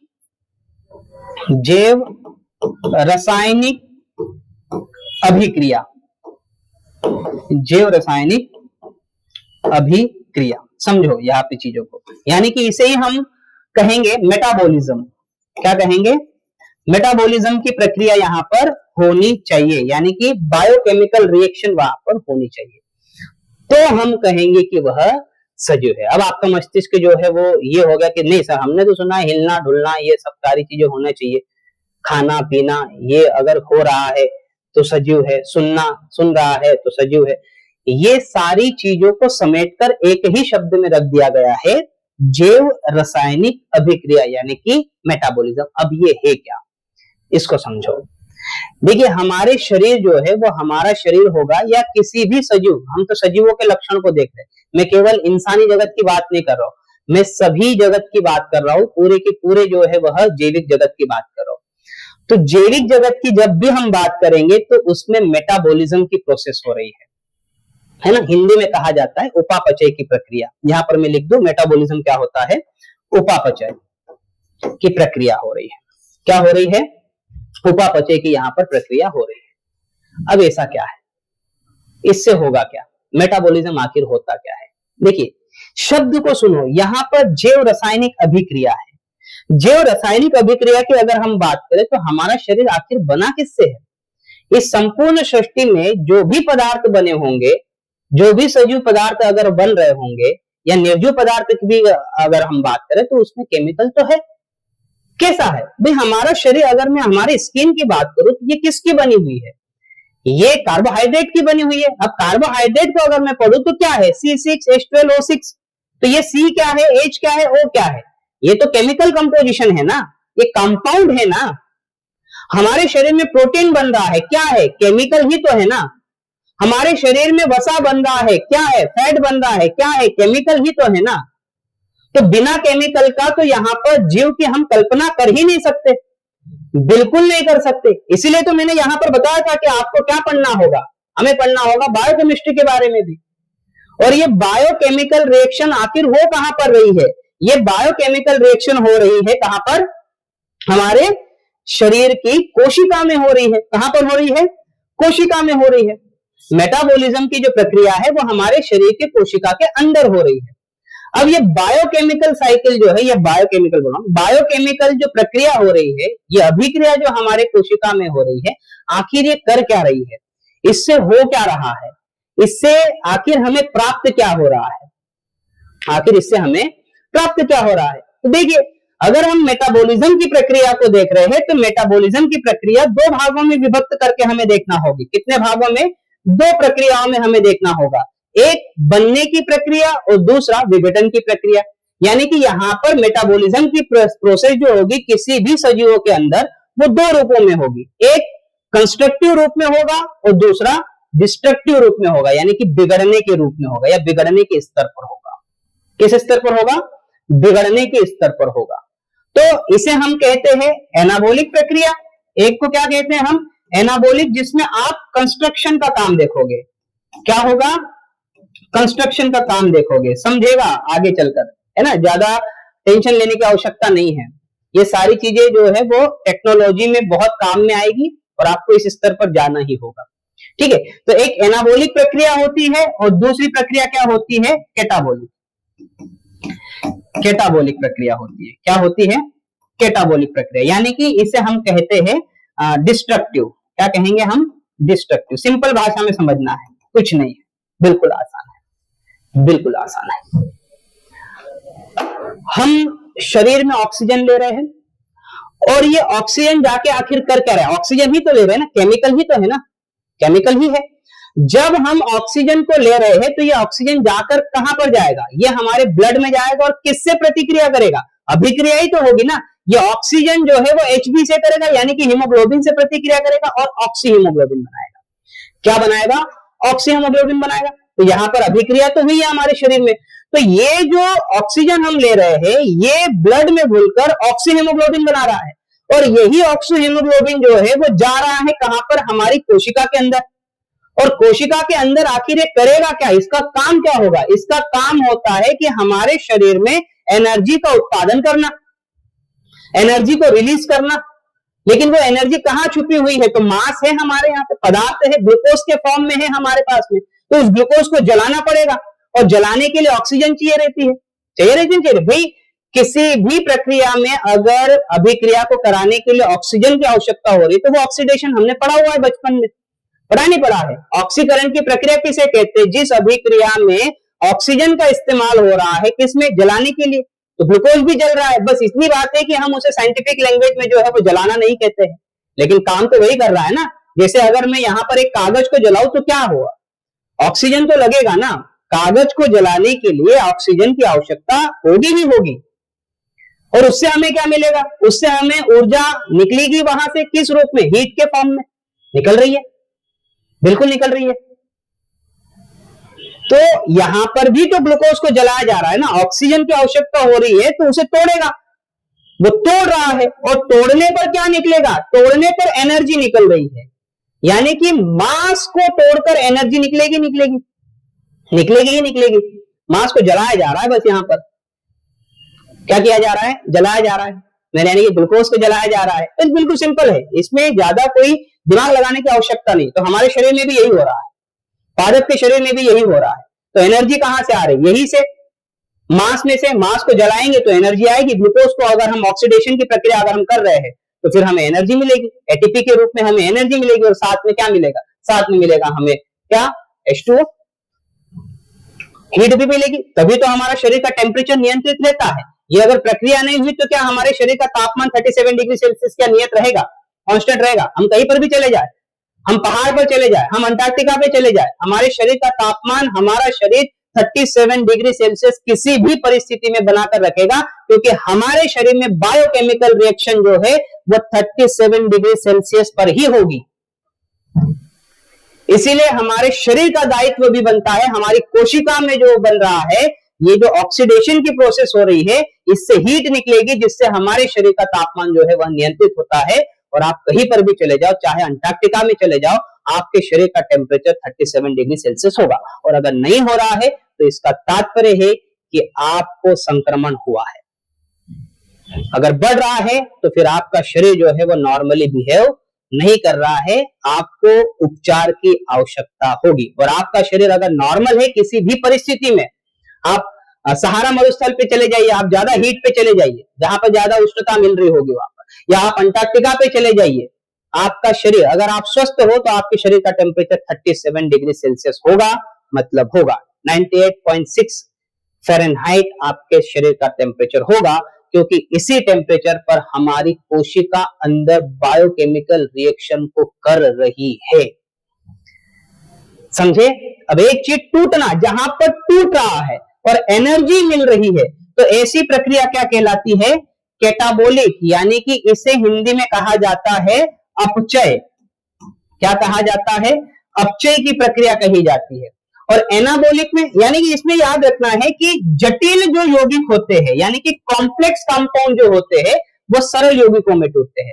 यानी कि आपने क्या किया है, आपने ग्लूकोज को C6H12O6 को किस में तोड़ा है, सरल अणुओं में तोड़ दिया। किस में तोड़ा, आपने एनर्जी के रूप में तोड़ दिया और H2O के रूप में आपने तोड़ दिया, सरल यौगिकों के रूप में आप उसे तोड़ रहे हो।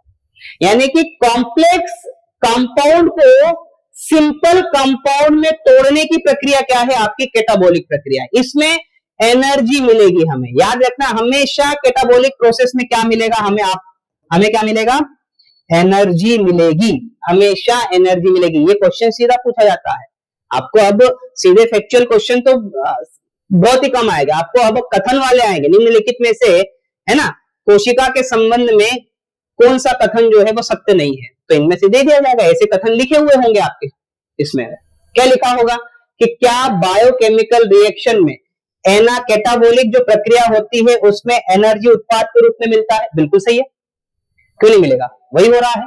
यहाँ पर टूटने की प्रक्रिया हो रही है, ऑक्सीडेशन की प्रक्रिया हो रही है, तो यहाँ पर होगा ही होगा। तो इससे हमें क्या मिल रहा है, एनर्जी मिल रही है। यानी कि यहाँ पर जटिल कंपाउंड जो है वह, यानी कि जटिल उसे क्या कहते हैं, जटिल कंपाउंड का यौगिक, तो जटिल यौगिक जो होते हैं वो सरल यौगिकों में जो टूटते हैं, तो इस प्रक्रिया को हम क्या कहते हैं, कैटाबोलिक प्रोसेस कहते हैं, अपचय की प्रक्रिया। अब का अर्थ होता है दूर, टूटेंगे तो दूर जाएंगे, इससे याद रख लेना है, अपचय की प्रक्रिया।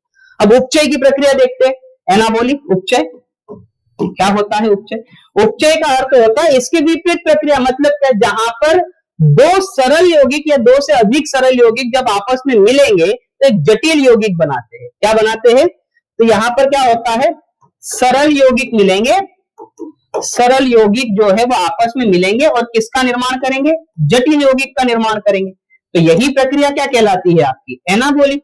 और इसमें क्या होगा, सरल यौगिक को जटिल यौगिक में बदलने के लिए याद रखना है एनर्जी की आवश्यकता होती है। तो वो एनर्जी हमें मिलेगी कहां से, यहां से। और ये जब सरल यौगिक जटिल यौगिक में जब बदलते हैं तो हमें क्या मिलेगा, बायोमास, हमें क्या मिलेगा, पदार्थ, क्या मिलेगा? पदार्थ मिलेगा, मैटर मिलेगा। इससे हमें क्या मिलेगा? एनाबॉलिक की प्रक्रिया में हमें क्या मिलेगा? मैटर ही तो मिलेगा भैया। क्या बन रहा है? सरल यौगिक क्या है? हम पानी के साथ कार्बन डाइऑक्साइड को जोड़ ले और यहां पर एक अभिक्रिया बनती है और वो हमें उत्पाद के रूप में क्या दे रहा है?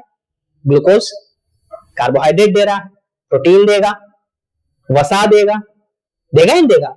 देगा। तो यहां पर ये बनने की प्रक्रिया है, इसीलिए इसे कंस्ट्रक्टिव रिएक्शन कहा जाता है, निर्माणात्मक अभिक्रिया कहा जाता है। कंस्ट्रक्टिव बनने की अभिक्रिया है, ये टूटने की अभिक्रिया है। तो हो क्या रहा है हमारे शरीर में? हमारे शरीर में तो मास बन रहा है, यानी कि पदार्थ बन रहा है, और दूसरा एनर्जी बन रही है। यही तो है ना। और हमारा संपूर्ण ब्रह्मांड किससे बना हुआ है? मास और एनर्जी से। तो जब संपूर्ण ब्रह्मांड मास और एनर्जी से बना है तो हम भी तो उसी के हिस्से हैं। जो ब्रह्मांड में है वो हमारे शरीर में है। इसीलिए अपने आप में सब कुछ खोजो, मिल जाएगा उत्तर, है ना। अध्यात्म कह रहा है तो बायोलॉजी भी तो कह रहा है। अध्यात्म यही कह रहा है ना, अपने अंदर अपने आप को जानो। दूसरे अपने बारे में क्या कह रहे हैं ये हमारा परिचय नहीं है। हमारा परिचय वो है जब हम स्वयं को जानेंगे, हम अपने आप को जानेंगे, ये परिचय है।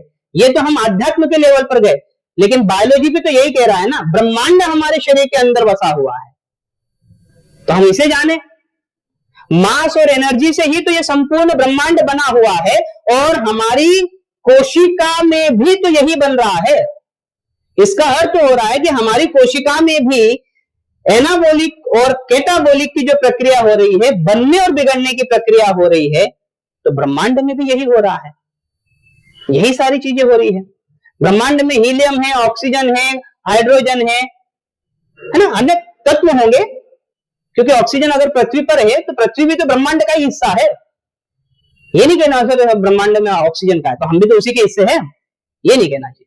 ऑक्सीजन हमारे शरीर में भी है, हाइड्रोजन है, वो यौगिकों के रूप में है, H2O है ना हमारे पास, सब कुछ चीजें हैं, कार्बन है, ऑक्सीजन है, नाइट्रोजन है, सब कुछ चीजें तो है हमारे शरीर के अंदर, इसी से तो बना हुआ है हमारा शरीर। हो रहा है। तो हमारे शरीर के अंदर जो है वो एनाबॉलिक प्रक्रिया हो रही है और कैटाबॉलिक प्रक्रिया हो रही है, दो अभिक्रियाएं हो रही है। तो याद रखना है यहां मैं बात कर रहा हूं कैटाबॉलिज्म की। अगर कैटाबॉलिज्म की बात करो तो मैंने क्या कहा, कैटाबॉलिज्म यानी कि अपचय, यानी कि टूटने की प्रक्रिया। यहां पर एक मॉलिक्यूल बना हुआ है, एक जटिल कॉम्प्लेक्स बना हुआ है, एक जटिल कंपाउंड बना हुआ है, इसको हम क्या कर रहे हैं, सरल, देखो सरल कंपाउंड में तोड़ रहे हैं, हम सरल यौगिकों में तोड़ रहे हैं। ये टूटने के बाद हमें क्या मिल रहा है, एटीपी, ऊर्जा मिल रही है। देखो एटीपी रिलीज हो रही है यहाँ पर, और देखिए उत्पन्न नहीं होती ऊर्जा, वो अब उस डेफिनेशन पे मत जाओ, यहां पर अब फिलहाल इसको समझो। तो एनर्जी रिलीज हो रही है जो छिपी हुई है अंदर की ओर। तो जो एटीपी हमें मिल रही है, तो कैटाबॉलिज्म की प्रोसेस में आखिर मिल क्या रहा है आपको, एटीपी के रूप में ऊर्जा मिल रही है, एडिनोसिन ट्राइफॉस्फेट के रूप में हमें ऊर्जा मिल रही है। इस प्रोसेस को कहा जाता है क्या, एनाबॉलिज्म की प्रोसेस, कैटाबॉलिज्म की प्रोसेस। इंग्लिश में कहा जाता है अपचय, हिंदी में अपचय कहा जाता है। और एनाबॉलिक में क्या है, ये सरल कंपाउंड जो है वो किसमें तब्दील होगा, एक जटिल कंपाउंड, लेकिन इसके लिए हमें एटीपी की आवश्यकता होगी, ऊर्जा की आवश्यकता होगी किसी को जोड़ने के लिए। सनलाइट चाहिए ही चाहिए, अगर हम प्रकाश संश्लेषण की क्रिया कर रहे हैं, कर रहे नहीं कर रहे, ऊर्जा चाहिए हमारे किसी भी कोशिका में, ये अगर प्रक्रिया हो रही है तो एनर्जी की आवश्यकता होगी। तो बनने के लिए आपको हमेशा एनर्जी की आवश्यकता होती है। अब ये एनर्जी कहां से हो रही, जब हमारे शरीर में अपचय की प्रक्रिया होगी जिससे एनर्जी रिलीज होगी, तभी तो हम मास का निर्माण कर पाएंगे ना। कर पाएंगे नहीं कर पाएंगे। हमारे शरीर में जो ग्लूकोज बन रहा है, अब आप बोलेंगे सर ग्लूकोज बनने के लिए अब ऊर्जा हम कहां से लाए, बन रहा है शरीर के अंदर, टेंशन मत लीजिए। अगर वो ऊर्जा नहीं है तो फिर आपके शरीर में ग्लूकोज भी नहीं बन सकता। आप पूछेंगे कैसे, जब आपके शरीर में ऊर्जा ही नहीं तो आप में खाने की भी ताकत नहीं होगी। कहते हैं ना, जब संक्रमण होता है, जब हम किसी डिसीज से बीमार होते हैं, बीमारी अगर हमें होती है तो हम खा नहीं पाते और हमारा शरीर जो है वो और जो है ढीला पड़ने लगता है। क्यों? क्योंकि ऊर्जा ही नहीं। कहते हैं ना, अरे यार थोड़ी सी एनर्जी ला यार, तो एनर्जी कहां से आएगी, जब खाएंगे। और खाएंगे तब क्या बन रहा है, ग्लूकोज बन रहा है, प्रोटीन बन रहा है हमारे शरीर में, एमिनो एसिड से क्या बन रहा है, प्रोटीन बन रहा है। समझ में आ रहा है? तो ये ये सारी चीजें करने के लिए आपको ऊर्जा की आवश्यकता होगी, यानी कि सब कुछ चीजें मास और ऊर्जा पर बनी हुई है। किस पर बनी हुई है? मास और ऊर्जा पर। और यही हमारे कोशिका के अंदर भी हो रहा है, इसीलिए याद रखना है इस संपूर्ण प्रक्रिया को हम क्या कहते हैं? मेटाबॉलिज्म। और ऐसी हजारों प्रक्रिया हमारी एक कोशिका के अंदर हो रही है, बहुत सारी केमिकल रिएक्शन, हजारों केमिकल रिएक्शन हमारी एक कोशिका के अंदर हो रही है, एक सेल के अंदर ये सब कुछ हो रहा है। और ये सेल के अंदर ये जो है ये सामूहिक रूप से काम करते हैं, ये रिएक्शंस। प्रत्येक का कार्य अलग अलग होगा। जैसे अगर हम सेल की बात कर ले तो सेल में क्या क्या होगा, जैसे अगर मैं बात करूं तो एक माइटोकॉन्ड्रिया ले लेते हैं। चलो यहां पर माइटोकॉन्ड्रिया ले लेते हैं, ठीक है। तो माइटोकॉन्ड्रिया कर क्या रहा है? ये माइटोकॉन्ड्रिया याद रखना है क्या कर रहा है? एनर्जी उत्पादन का कार्य कर रहा है, यानी कि एटीपी के रूप में जो है यह ऊर्जा दे रहा है, ये दे रहा है। यानी कि यहां पर क्या हो रहा है? कैटाबोलिज्म की प्रोसेस हो रही है। क्या हो रही है? कैटाबोलिज्म की प्रोसेस हो रही है, जिससे हमें एनर्जी मिल रही है। क्या मिल रही है? एनर्जी मिल रही है। अगर मैं बोलूं कि क्लोरोप्लास्ट क्या है, क्लोरोप्लास्ट क्या है? अब क्लोरोप्लास्ट में क्या हो रहा है? क्लोरोप्लास्ट यानी कि आप इसे हिंदी में कहते हो हरित लवक। क्या है? हरित लवक। तो हरित लवक जो है वो भले ही हमारे शरीर में नहीं है, लेकिन पादप कोशिका में तो है ना। तो पादप कोशिका में इसका काम क्या है? इसका काम है ग्लूकोज बनाना, खाना बनाना, मांस पदार्थ का निर्माण। क्या है? पदार्थ का निर्माण। मैटर बना रहा है, ग्लूकोज बना रहा है, प्रोटीन, वसा, ये सब कुछ बनाएगा, स्टार्च बनाएगा, बनाएगा। तो स्टार्च क्या है? ये आपके पॉलीमर्स है, जटिल यौगिक है पॉलीमर्स। अब पॉलीमर जो है वो प्राकृतिक भी हो सकते हैं और मानव निर्मित भी हो सकते हैं, वो एक अलग चीज है। लेकिन हमारा शरीर भी तो इन्हीं पॉलीमर से बना हुआ है। प्रोटीन क्या है? पॉलीमर है। कार्बोहाइड्रेट क्या है? पॉलीमर है। ये सब कुछ चीजें हैं, ये हमें समझना होगा। ये सारी चीजें हम पढ़ेंगे आगे की इसमें। अब थोड़ा सा जो है वो कहानी के रूप में आप समझो, मैं बेसिक चीजें यहाँ पर बता रहा हूँ आपको। अभी मैं है ना पूरा डिटेल में गया नहीं हूं, अभी जाऊंगा धीरे धीरे, आगे की ओर बढ़ते चले जाएंगे। यहां से क्वेश्चंस पूछेंगे। तो एनाबोलिज्म और कैटाबोलिज्म की प्रोसेस से मैं आपको बता रहा हूँ। तो क्लोरोप्लास्ट में क्या हो रहा है? पदार्थ बन रहा है, बहुत सारे रिएक्शन, ये भी उसी कोशिका में हो रहा है। हाँ, राइबोसोम की अगर हम बात करें तो राइबोसोम में क्या हो रहा है? राइबोसोम में याद रखना है प्रोटीन सिंथेसिस की प्रोसेस हो रही है, यानी कि प्रोटीन बन रहा है। क्या बन रहा है? प्रोटीन बन रहा है। एंडोप्लाज्मिक रेटिकुलम होगा, ठीक है, ईआर जिसे आप कहते हो, एंडोप्लाज्मिक अंतःप्रद्रव्य जालिका, ठीक है। तो इसे हिंदी में कहा जाता है, तो एंडोप्लाज्मिक रेटिकुलम आप इंग्लिश में ही याद करो, कोई इतना इश्यू नहीं है, ठीक है। तो एंडोप्लाज्मिक रेटिकुलम पे क्या होगा? यहाँ पर वसा का निर्माण हो रहा है, फैट बन रहा है, यहाँ पर फैटी एसिड का निर्माण हो रहा है वहां पर। तो कहीं पर बन रहा है तो कहीं पर टूट रहा है। ये सारी प्रक्रिया कहां पर हो रही है? ये सारी की सारी क्या है? बायोकेमिकल रिएक्शन है। और ये बायोकेमिकल रिएक्शन को ही क्या कहा जाता है? इनके सम को ही क्या कहा जाता है? The total sum of all biochemical reaction in living organism is called as metabolism. क्या कहा जाता है? मेटाबॉलिज्म। जितने भी प्रकार की कोशिका में जैव रासायनिक अभिक्रिया हो रही है, उनके समुच्चय को मेटाबॉलिज्म कह रहे हैं। और अगर ये मेटाबॉलिज्म है तो पदार्थ है, और अगर ये मेटाबॉलिज्म में पदार्थ का निर्माण हो रहा है तो ऊर्जा का भी रिलीजन हो रहा है, यानी कि ऊर्जा भी रिलीज हो रही है। और अगर ये ऊर्जा नहीं होगी तो फिर पदार्थ नहीं बन पाएगा, और पदार्थ नहीं आएगा तो फिर ऊर्जा नहीं आएगा, और पदार्थ और ऊर्जा ही नहीं है तो मेटाबॉलिज्म नहीं है, और अगर मेटाबॉलिज्म नहीं है तो कोशिका नहीं है, और कोशिका नहीं है तो फिर जीवन नहीं है। ऊर्जा है तो चल पा रहे हो, ऊर्जा है तो सुन पा रहे हो, ऊर्जा है तो देख पा रहे हो, ऊर्जा है तो खा पा रहे हो। अगर आप में एनर्जी नहीं है तो रोटी भी उठाने की ताकत भी नहीं आएगी आप में। तो ये सब कुछ कहां से रहा है? ये कोशिका के अंदर बायोकेमिकल रिएक्शन चल रही है, इसीलिए कहा जाता है no metabolism, no cell, no life. क्या कहा जाता है? अगर मेटाबॉलिज्म की प्रोसेस ही नहीं हो रही है तो इसका अर्थ है कि फिर कोशिका का कोई काम नहीं है, कोशिका है ही नहीं। No cell, no metabolism, no life, जीवन ही नहीं है। तो इसीलिए सजीवों के लक्षण में सबसे महत्वपूर्ण अगर हमारे पास कोई चीज है तो मेटाबॉलिज्म की प्रोसेस होनी चाहिए, बाकी सारी चीजें जो है वो बाद में आएगी। अब आप कहेंगे सर आपने प्रजनन क्यों लिखा? फिर आपने पहले यहाँ पर प्रजनन क्यों लिखा? कहाँ लिखा है मैंने? मिटा दिया मैंने, या लिखा हुआ तो था यार, हाँ प्रजनन। मैंने प्रजनन क्यों लिखा पहले में?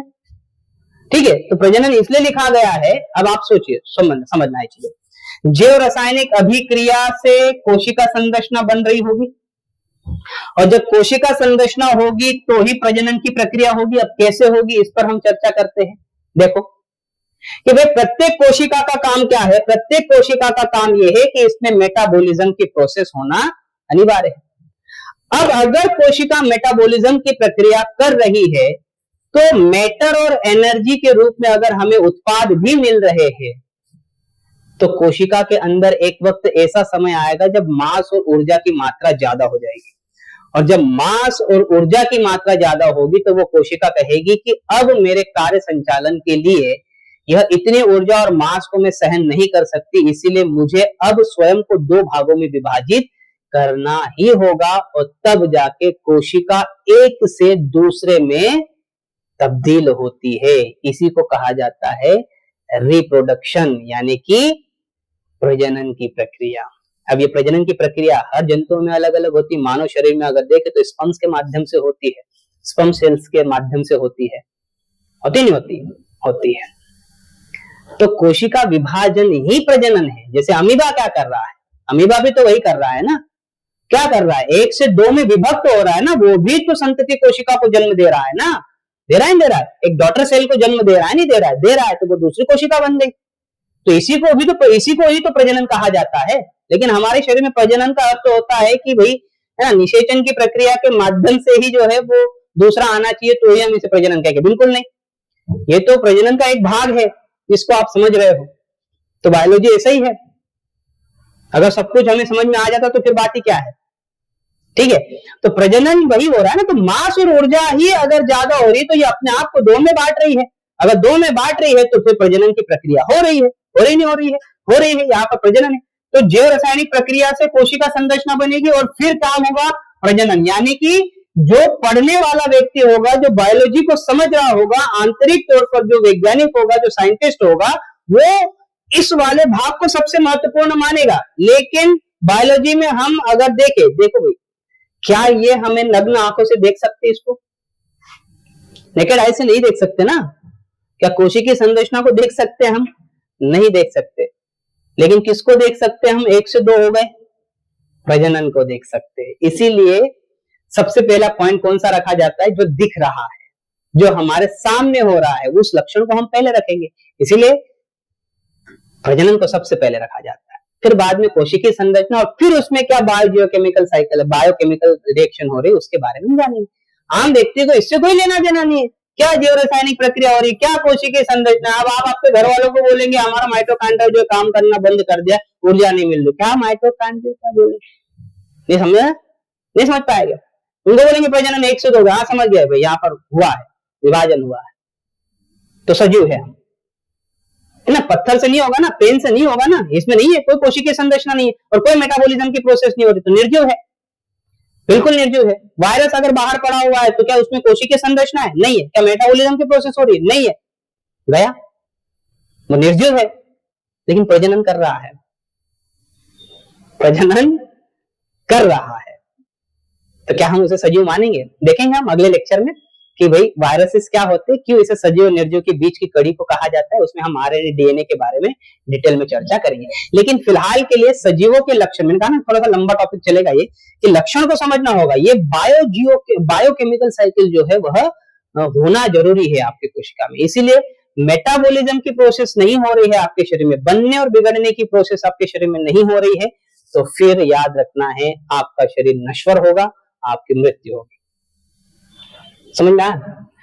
तो ये कोशिकाएं बड़ी महत्वपूर्ण होती है और इसमें होने वाली अभिक्रियाएं, जैव रासायनिक अभिक्रियाएं, ये जीवन का आधार है। आपको पूछा जाए मेटाबॉलिज्म क्या है, तो हमारी कोशिका में जितनी भी जैव रासायनिक, सीधा आएगा उपापचय क्या है निम्नलिखित में से, यह आपको सीधा परिभाषा दिया जाएगा, क्या है ना। तो sum of all chemical reaction in living organism, इसे क्या कहा जाता है? मेटाबॉलिज्म। यही बायोलॉजी है। ये क्या है? ये बायोलॉजी है, इसी का तो हम अध्ययन कर रहे हैं। ये हो रहा है तभी तो जीव है, और जीवों का अध्ययन ही तो क्या है? बायोलॉजी है। अब समझे सारी चीजों को, कनेक्ट कीजिए अभी पूरा। तो कनेक्ट करते आना चाहिए। प्रजनन क्यों हो रहा है? क्योंकि हमारी कोई ना कोई कोशिकीय संरचना है, और ये कोशिकीय संरचना क्यों बनी हुई है? क्योंकि हमारे शरीर में बायोकेमिकल रिएक्शन हो रही है। क्या हो रही है? बायोकेमिकल रिएक्शन हो रही है। ठीक है, समझ में आ रहा है मैं क्या कह रहा हूं? और चौथा पॉइंट ये भी महत्वपूर्ण है सजीवों के लक्षण में, क्या? एडेप्टेशन, अनुकूलन। क्या कहा जाता है? अनुकूलन। यानी कि सजीव वो है जो ढलती परिस्थितियों के साथ अपने आप को उस संसार में ढाल ले। ये सजीवों के लक्षण में, ये किसी और के लक्षण में नहीं होगा, याद रखना है। ठीक है, ये किसी और के सजीवों के लक्षण में नहीं होगा, ये सजीवों का लक्षण है, एडाप्टेशन है ना। जैसे भाई यूरोप में जो लोग रह रहे हैं वहां उन्होंने अपने आप को स्वीकार कर लिया है।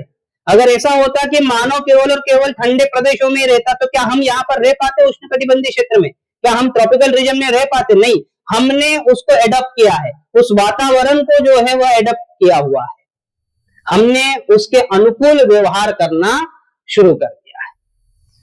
तो इसके रहने के लिए हमारी शारीरिक संरचना भी थोड़ी सी अलग होगी। जैसे अगर मैं बात कर लूं कि जो ट्रॉपिकल रीजन में रह रहा है उसकी स्किन गहरी काली होगी, होगी नहीं होगी? और जो वहां पर रह रहा है, यूरोपियन प्रदेश में रह रहा है या कनाडा में रह रहा है, यूएसए में रह रहा है, उनकी स्किन जो है वो आपको दिखती होगी कि अच्छी है यार, ये तो गोरे लोग हैं, हम काले लोग हैं, है ना। ये भेदभाव नहीं करना है। क्यों? क्योंकि हम इस परिस्थिति में है और ये अच्छा है कि हम यहां पर है। ठीक है, तो हमारा शरीर क्या कर रहा है? अब ये काला रंग आ गया, क्यों आ गया? क्यों? क्योंकि हमारे शरीर में एक विशेष प्रोटीन है मेलानिन, जो रंग वर्णक है, यानी कि यह रंग का निर्धारण करता है। और यूवी, ये जितना निकलेगा यूवी रेस से हमें उतना खतरा नहीं होगा।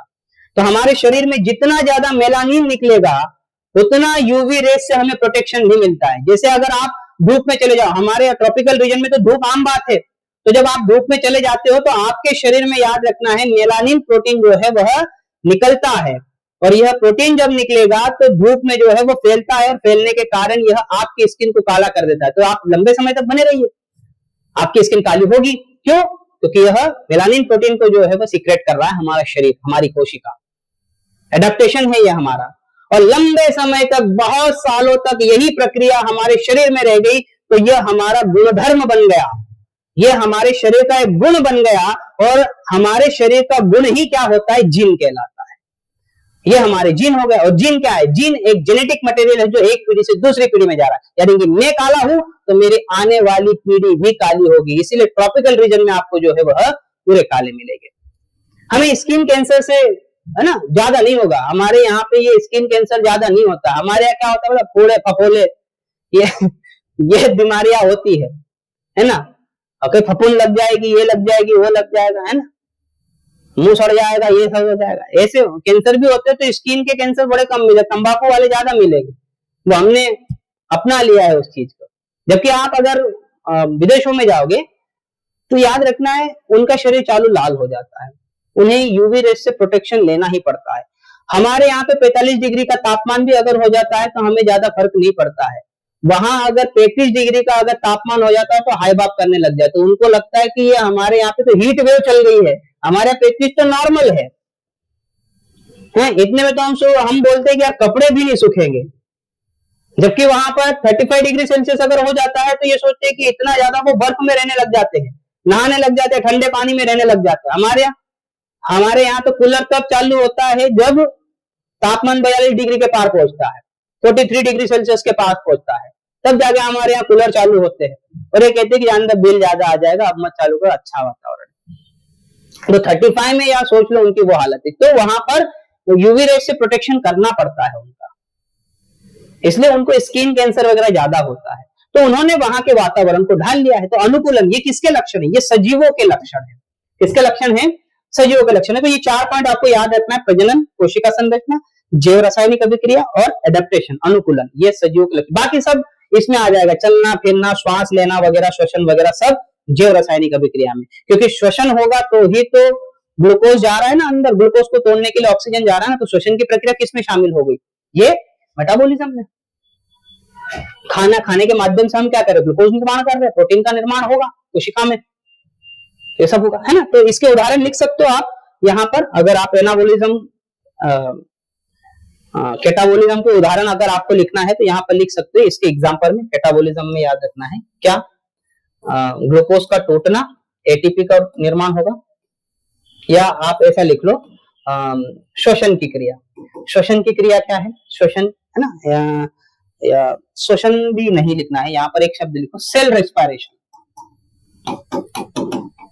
कोशिकीय श्वसन, ये अच्छा शब्द है, ठीक है। तो कोशिकीय श्वसन ये इसका अच्छा उदाहरण है, ठीक है। एनाबोलिज्म में आप उदाहरण लिख सकते हो, क्या लिख सकते हो आपका प्रोटीन संश्लेषण, प्रोटीन संश्लेषण, है ना, यानी कि प्रोटीन सिंथेसिस, वसा, फैटी, ठीक है।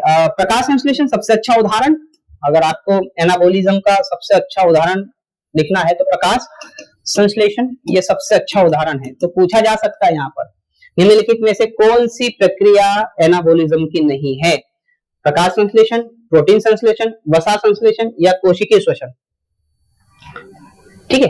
तो यहाँ पर आपका आंसर क्या आ जाएगा, कोशिकीय श्वसन। तो ऐसे क्वेश्चंस आएंगे, ये लॉजिकल क्वेश्चंस है, ये सीधा नहीं होगा, ये आपको समझना होगा। अगर आपने एनाबोलिज्म की प्रोसेस समझी है, कैटाबोलिज्म की प्रोसेस समझी है, तो फिर यह बिल्कुल आसान होगा, ठीक है। तो यहाँ तक हमने कोशिकीय श्वसन के बारे में पढ़ा है, कोशिका के अपना सजीवों के लक्षणों के बारे में पढ़ा है। कल हम निर्जीव और फिर सजीव और निर्जीव के बीच की कड़ी, और फिर हम डीएनए, आरएनए वगैरह, कोशिका संरचना वगैरह इस पर आ जाएंगे, बैक्टीरिया वगैरह सब कुछ पढ़ेंगे, डीएनए, आरएनए और प्रजनन कैसा होता है हम यहाँ तक पढ़ेंगे और स्टॉप करेंगे, और फिर बायोटेक्नोलॉजी पर आएंगे, है ना, क्योंकि बायोटेक्नोलॉजी में आपको डीएनए भी पढ़ना है, वायरसेस का भी प्रयोग करेंगे। अगर हम जेनेटिक इंजीनियरिंग में आएंगे तो वायरस वहां पर बताएंगे, तो फिर वायरस क्या है ना, बाद में आपके मस्तिष्क में सर ने तो वायरस पढ़ा ही नहीं यार अब तक, तो यहाँ पर है तो कैसे पढ़ेंगे हम, है ना, प्री तो काफी दूर होगा, है ना, और प्री में तथ्यात्मक चीजें होगी। तो ये थोड़ा सा डिटेल में आपको मुझे बताना होगा, वायरस भी हम डिटेल में लेंगे, एक लेक्चर पूरा वायरस पे रहेगा आपका, है ना। तो कल का लेक्चर पूरा वायरस पे होगा, और फिर उसके बाद जो है वह कोशिका के बारे में हम पढ़ेंगे, फिर बैक्टीरिया वगैरह, डीएनए, आरएनए सब कुछ आएगा, और कोशिका विभाजन आएगा, ठीक है। तो सीक्वेंस से चलेंगे, आप बने रहिए, ठीक है। आज के लिए इतना ही, धन्यवाद।